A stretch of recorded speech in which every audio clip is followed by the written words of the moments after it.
my name is Brendan Saunders, and this is my persuasive speech on affirmative action and why it is hurtful towards minorities. Is the world fair? Who decides what is fair?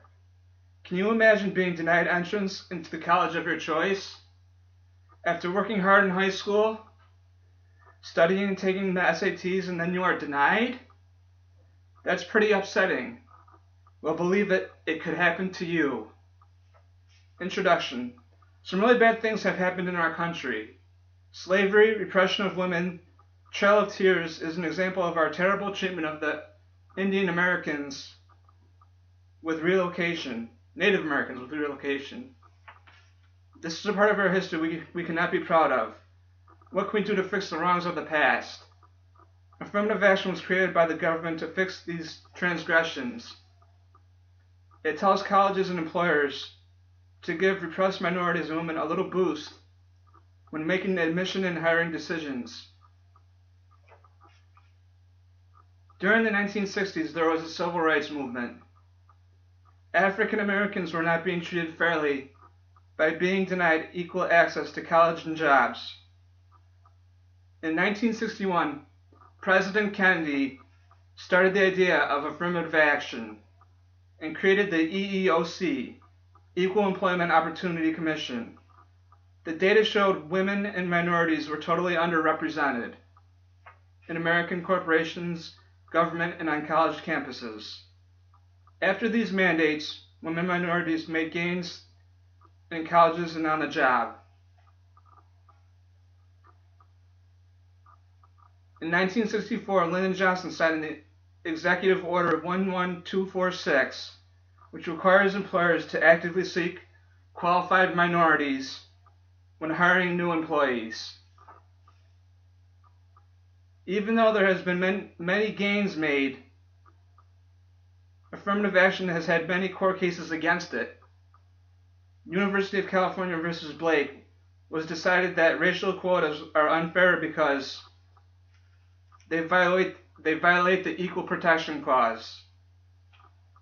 In 2003, Grutter versus Bollinger against the Michigan Law School was decided that the law school was fair in its admission policy. Race, it was decided, is okay to use as long as it's not the only criteria. This case was a big win for affirmative action.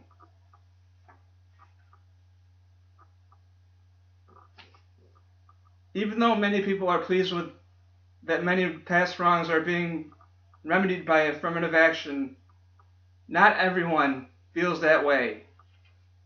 Justice Clarence Thomas of the Supreme Court says that affirmative action puts forth the idea that blacks cannot compete with whites. He calls it government-sponsored racial discrimination. He says it's a type of prejudice that is just as bad as other kinds of prejudice.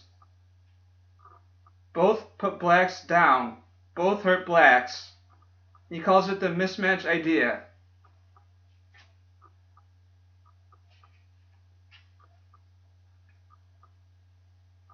If a school is super elite, this type of educational setting can really hurt a smart student and lead to bad outcomes.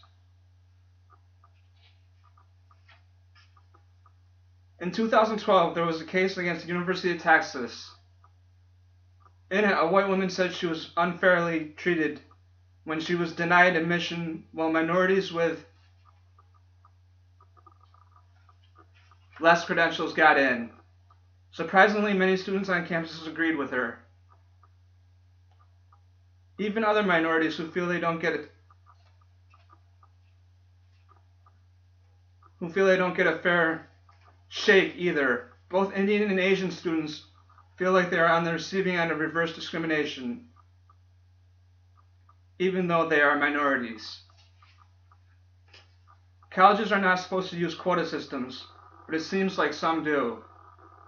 This ends up putting one group against another. Is this fair to right a wrong by making another wrong? Finally, it seems like affirmative action would be a good idea to mend past wrongs. The problem is it is seems to be creating new injustice. I don't believe two wrongs make a right. Affirmative action does help some people, but at the same time hurts those same people and plenty of others too.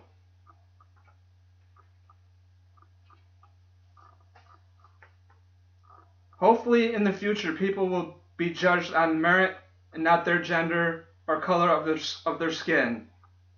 Deciding college admissions and who gets the job should be decided on merit. That's what is fair. Thank you.